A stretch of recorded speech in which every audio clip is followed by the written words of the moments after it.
Always welcome साथियों। Digital class हमेशा आपके साथ। इंजीनियरों, अपनी मशीन डिज़ाइन की सीरीज चल रही है। जो भी कंटेंट अब तक आपने पढ़ा था, आगे इस वीडियो में पढ़ने वाले हैं। सारा कंटेंट आपको पीडीएफ फॉर्मेट में अवेलेबल है। जिस तरह से मैकेनिकल इंजीनियरिंग जनरल नॉलेज की सीरीज कंप्लीट अवेलेबल है। इन नोट्सों का इस्तेमाल आप SSC, RRB, state JEE, GATE, BTech, AMI के एग्जामिनेशन के लिए कर सकते हैं।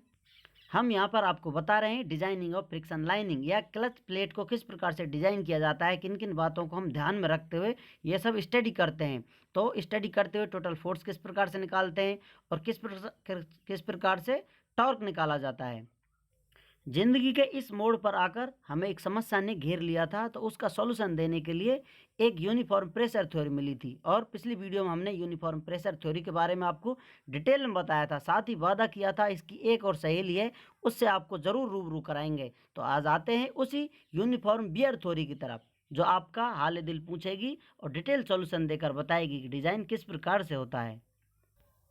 पहले हमने देखा था जो अपनी क्लच प्लेट थी वो नई थी, कुछ समय बाद पुरानी हो जाती है। ये तो रूल है, चलता रहता है। When clutch is old rate of wear is constant. मान लेते हैं क्लच जो आपकी है पुरानी हो जाने के बाद उसकी रेट है बियरिंग की जो कांस्टेंट बनी हुई है, लगातार समान रूप से घिस रही है।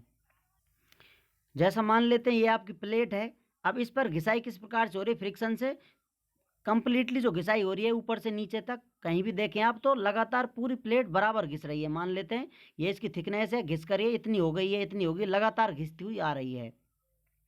जबकि एक और आपको राज की बात बताई जाए, इस प्रकार से हो या ना हो, जैसा यहाँ आप देख रहे हैं ये प्लेट लगी हुई है, अब इस पे फ्रिक्शन होगा यहाँ पर, तो आपको जो नज़र आ रहा है बाहर, जो इस प्रकार रेडियल डायरेक्शन में देखा जाए, सेंटर की तरफ घुमाव कम है इसका और बाहर की तरफ घुमाव ज़्यादा होगा। यहाँ पास आएंगे इसको कम डिस्टेंस ट्रेवल करनी होगी। मान लेते हैं ये प्लेट यहाँ से यहाँ तक आ जाती है या फिर यहाँ से यहाँ तक आ जाती है, तो डिस्टेंस यहाँ कितनी कम कवर करनी पड़ रही है, जो फ्रिक्शन के पार्टिकल्स हैं या जो मटेरियल के पार्टिकल हैं, और आउटर को कितनी डिस्टेंस ट्रेवल करनी होगी। तो आउटर जो डायमीटर पर पार्ट है, फ्रिक्शन मटेरियल है, वो ज़्यादा घिसेगा, पास वाला कम घिसेगा। लेकिन हम मानकर चल रहे हैं सभी एक साथ घिस रहा है।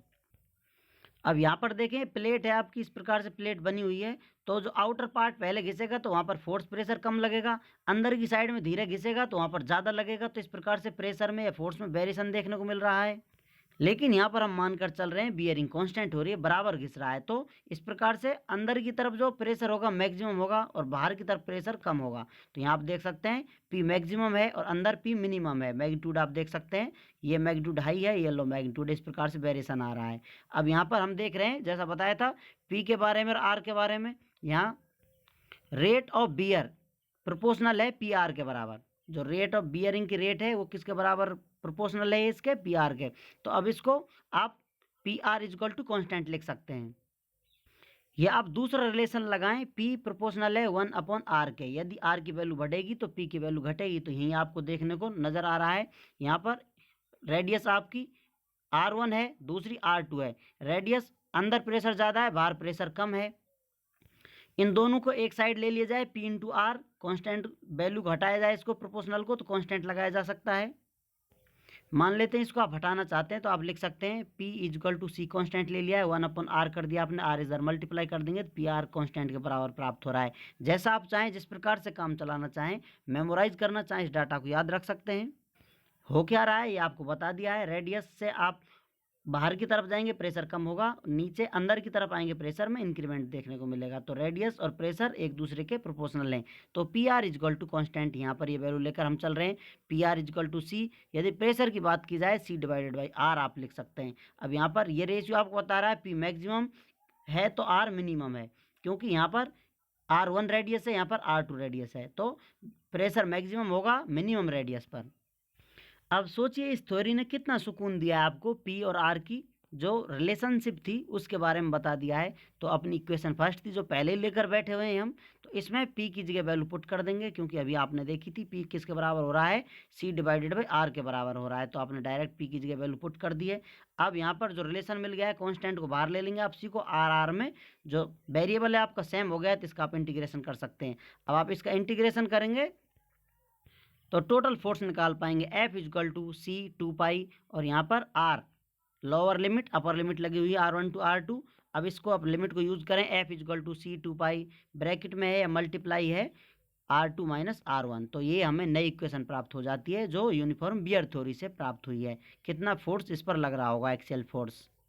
अब यदि टॉर्क वाली इक्वेशन देखी जाए, ये इक्वेशन थी अपने पास, तो इस इक्वेशन में यहाँ पर आपको वैल्यू पता चल गई है, पी की वैल्यू पुट कर देंगे, आपको सी डिवाइडेड बाई आर के बराबर है। तो अब यहाँ पर कॉन्स्टेंटों को बाहर निकाल देंगे, वही इंटीग्रेशन हो रहा है R1 टू R2 म्यू, ये दिखाई दे रहा है आपको, C divided by R 2 pi R square d R. इसको आप सॉल्व करेंगे। इस इक्वेशन को सॉल्व करते करते ये डाटा आपको मिलता है म्यू सी 2 पाई, यहाँ पर लिमिट लगी हुई है R square divided by 2, R1 lower limit R2 upper limit. अब इसको आपने सॉल्व कर लिया है, टॉर्क कितना प्राप्त हो गया है, म्यू सी पाई, और ब्रैकेट में है या कहें मल्टीप्लाई है R2 square minus R1 square से। तो इस प्रकार से हमें नई इक्वेशन प्राप्त हो जाती है। तो यहाँ पर टॉर्क की और फोर्स की दोनों थ्योरी ने अलग अलग इक्वेशन आपको दे दिए, कन्फ्यूजन डाल दिया है दिमाग में। जो दोनों फ्रेंड थी, आपने दोनों से शादी कर दी है, दोनों के दो दो बच्चे हो गए हैं।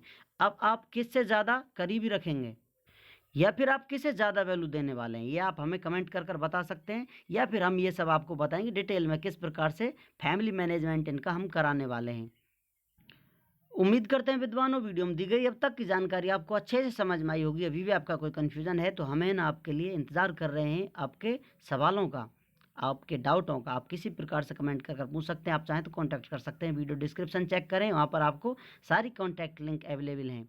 किसी भी सहायता के लिए हम तत्पर हैं। आपके फीडबैक का हमें इंतज़ार रहता है। वीडियो को अंत तक देखने के लिए, चैनल को सपोर्ट करने के लिए आपका दिल की गहराइयों से बहुत बहुत धन्यवाद। मिलते हैं नेक्स्ट वीडियो में। जय हिंद, वंदे मातरम।